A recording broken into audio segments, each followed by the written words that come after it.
For Project 2, my topic, DSA fever.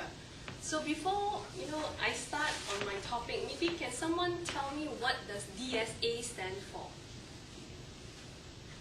We have a term DSA in Cisco. Deal support automation.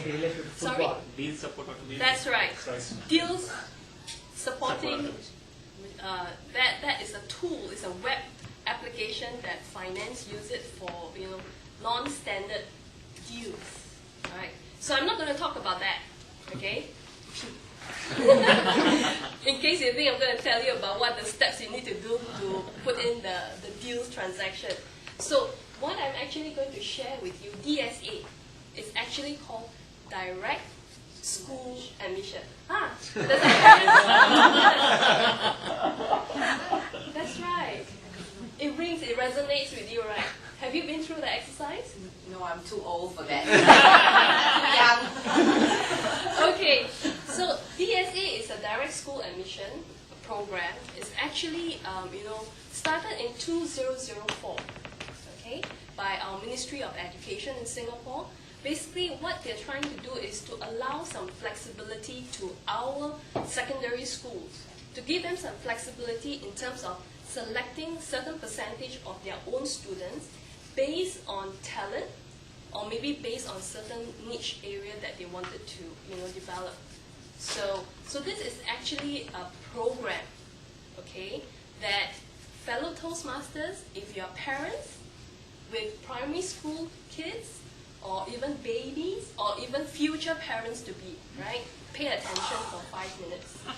I'm going to share with you the process and what it means to you as a parent, so that you're fully prepared when it's time for you to go through DSA, which I just went through and is still going through until end of this year.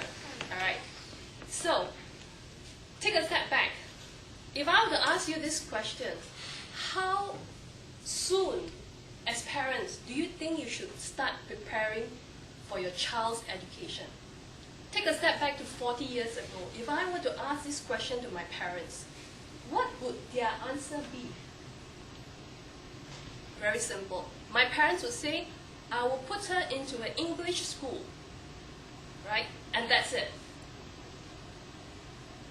Now, fast forward back to 2010. Let me ask the parents. Now, a typical parent who are so, they are so worried of losing out. Basically, we have a group of parents they're so afraid of losing out to others. In local Singapore terminology, we call it kiasu. K-I-A-S-U. Kiasu parents. Because these are the group of parents who was afraid of losing out. Alright? Now, typical answer for this group of parents would be, I will start planning from the birth of my child. It's true. If you think I'm exaggerating, ask parents. Because right now, from the minute you're pregnant, you or your wife is pregnant, you start planning how much would it cost to raise a child? How much would it cost to send my child through education from preschool all the way up to university?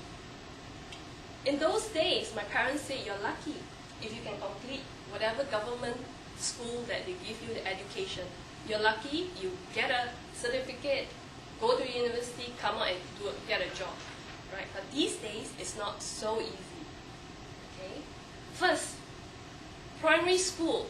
How many parents have to put out hours to be a volunteer at prestigious school? You can call. I tried calling a few years ago when my daughter was in pre-kindergarten. I tried calling the school. Do you need volunteers?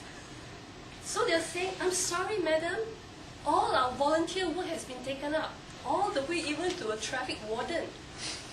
Maybe you could try other school. I called. I was late. I called on the year that I'm supposed to register my daughter for P1. So that was late. So how soon should you start preparing? 2 years? Maybe. Now, in today's competitive world, no. 2 years is too late. You should start preparing with your child, sending them to a childcare.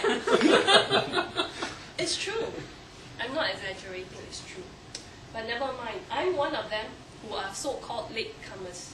I did not do my work for my daughter. So I sent her to the government, the neighborhood school. So I think I was consoling myself. Singapore has got good education system, right? So we should have trust in the government. But then as you progress, as you mix around with all other parents, they will ask you, what are your plans for your daughter? Where is she going for secondary? Where is she going for university? And you take a step back and say, am I a good parent? Never mind. So, I did some research work.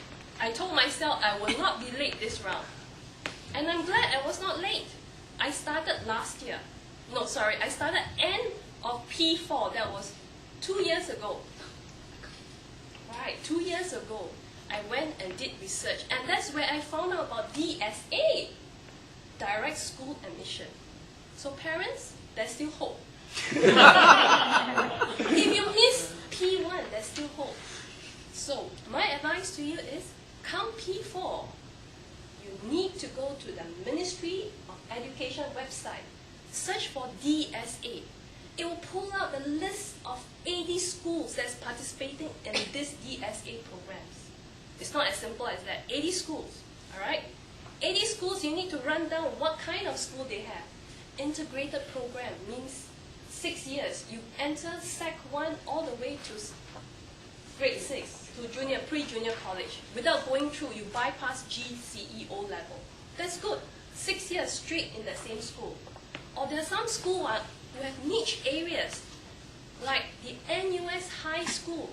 This is specialist school in mathematics and science. Now that is the most prestigious school in Singapore. I was overwhelmed when I went there.